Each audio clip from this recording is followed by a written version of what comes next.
We believe there is a power for good in the universe, that nothing happens by chance, that we are all here by divine appointment, including our viewing audience. And as we open ourselves to acknowledge that life is about balance.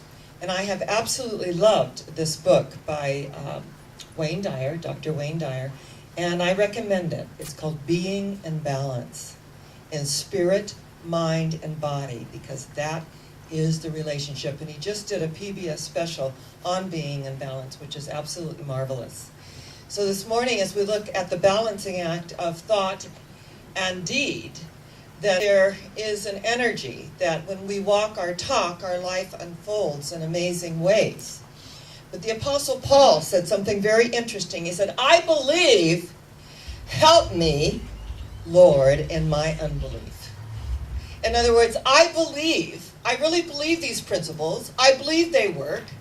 I believe at the center of my being that there is a power for good in the universe greater than I am. It is using me. It is flowing through me. Help me in those moments when I doubt that, when I do not act from my higher self, when I move into fear, doubt, judgment, criticism, and usually of ourselves first. I believe. Help me in those moments that I do not. Help me in those moments that I forget who I am. The Bible states that all have sinned and fallen short of the glory of God. We believe in the science of mind that all have made mistakes and fallen short of their true self-image. We are created in the image and likeness of God. It is good and what? Very good. This is foretold. This is who we are. We arise to the stature of our spiritual selves. And when we get that at a DNA cellular level, it doesn't matter what is going on in our life, that we handle it with that spiritual equanimity to know that this too shall pass. How many of us have ever said that? This too shall pass. But my word, my love, my truth, my energy, those are the eternal verities of life. That is our ground of being. The energy of God, whatever we conceive our God to be. The balancing act of thought and deed is to recognize that it is our faith that makes us whole. Faith without works is dead, because we can sit and philosophize and theorize and hypothesize. And of course, when it's us, it's a little different, right? But energetically, the more we practice, I and my Father, Mother, God are one. Jesus became the Christ because he went into oneness. Moses could also and did not want to be a spiritual leader whatsoever. I mean, that was just not part of his game plan. You know, it's kind of nice hanging out in the palace. But he arose to who and what he was and the destiny that he had. And the recognition of the sacred I am presence. We all have worshipped the golden calves in our lives. We've all chased the elusive butterfly. We've all looked outside of ourselves thinking this is the answer. But there is only one answer. In fact, there is a beautiful book called Feng Shui by Design.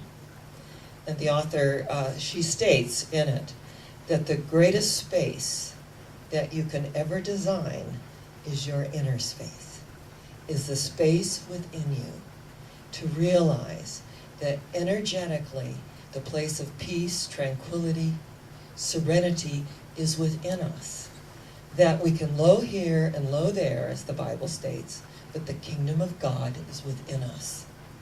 Nirvana, the highest state that we can ever attain to, the highest state of heaven on earth, is within us. The moment we quit looking outside of ourselves for the answers.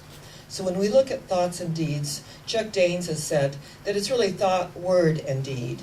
But if we put deeds first, and we start doing things differently in a way that we haven't done them before, energetically we begin to recreate the neural pathways in the brain, and we begin to act from that place because it becomes habituated. It's a habit pattern. We begin to live from that space within us.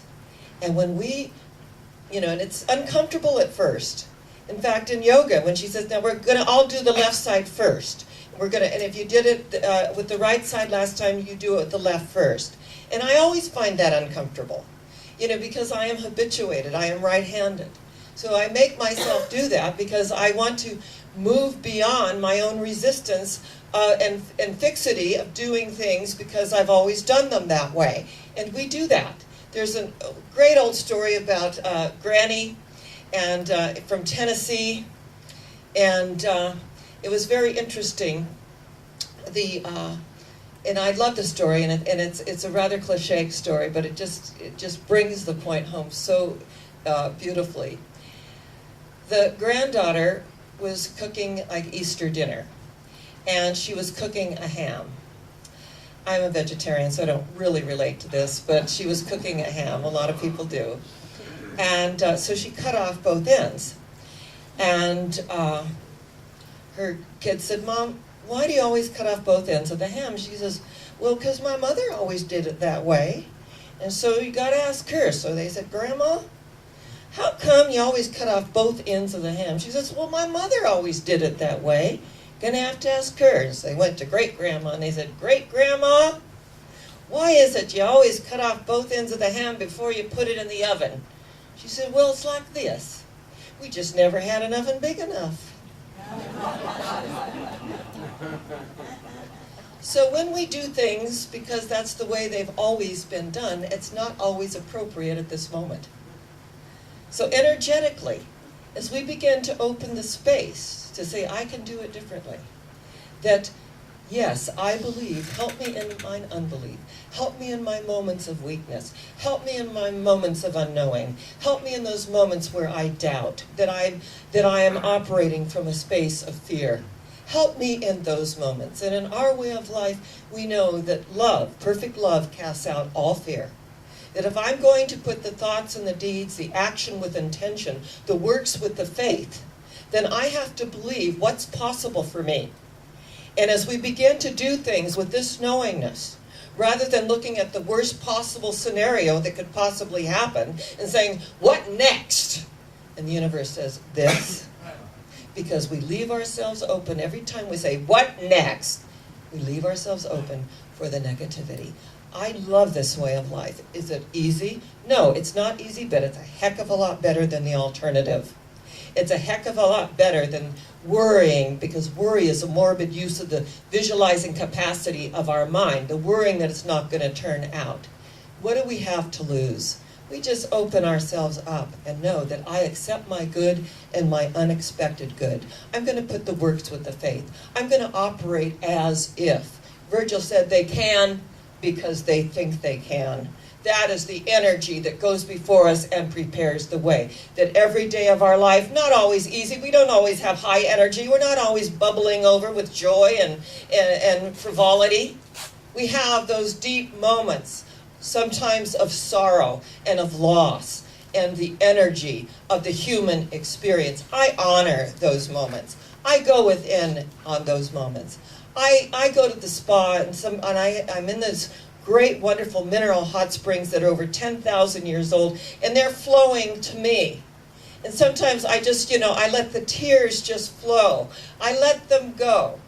I let myself just be in that moment where that is evoked, and I'm thinking of someone, or my heart goes out to someone, that I feel that.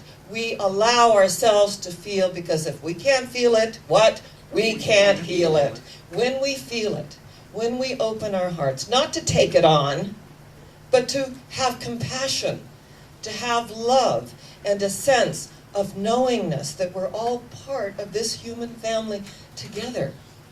But I know at the deepest level that we are growing and unfolding, and we call in the experiences that are going to allow us to grow. Are we going to be here forever? No. We're going to leave this plane of expression. We want everyone to stay here with us. That, it would be the most ideal thing.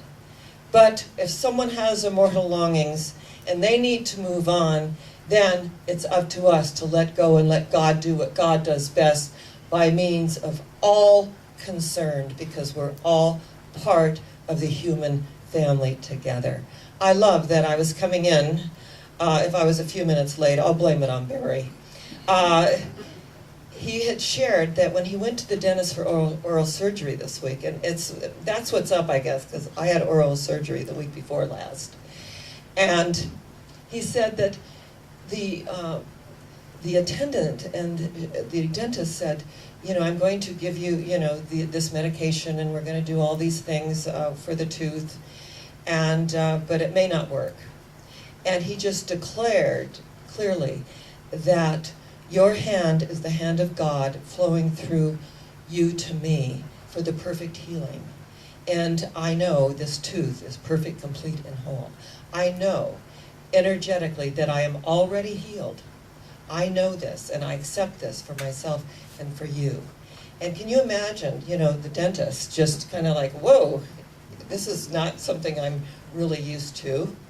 Interesting that there is a power for good in the universe greater than we are, and we can use it. And when we speak our word in a way that allows us to know that our word is law unto the thing it is sent, then something opens up for us. And it's interesting, in the summertime, I'm leaving for this trip, so I went to the optometrist, and I had an 1.5-hour exam on my eyes, and he said, you're about in stage 2 of cataracts. And I said, I don't accept that. I do not accept that. I did the same thing. I call in the angels, the archangels, and all enlightened beings to cleanse, purify, harmonize, balance, attune, heighten the energy of my eyes. My eyes are perfect, complete, and whole. And as I'm doing that, we're taking the eye test, and he holds the mirror up, for me to look at my eyes. And I was wearing a hat, so I started kind of fluffing my hair, and he goes, oh, good, I'm so glad that I can serve you. Let's just get the brush and comb out, too, while we're at it. He was so fantastic. I said, would you? My purse is right over there. So, in the midst of it all, we can still laugh. Remember that laughter is taking ourselves lightly. Why do the birds soar? They take themselves lightly. We take ourselves, it's all so heavy for us at times. We got to lighten up. We got to let God do what God does best by means of each and every one of us who heard the call and answered that call and showed up in community today. I love our way of life. I love the opportunity to look at my life, and then when I'm unhappy about certain things, to see where I need to grow or where I need to forgive. I have stuff, residue that comes up. I think, I forgave all that, and it comes up, something stimulates it, and I just get in this state, and I get to release it again. Oh, I thought I had handled that.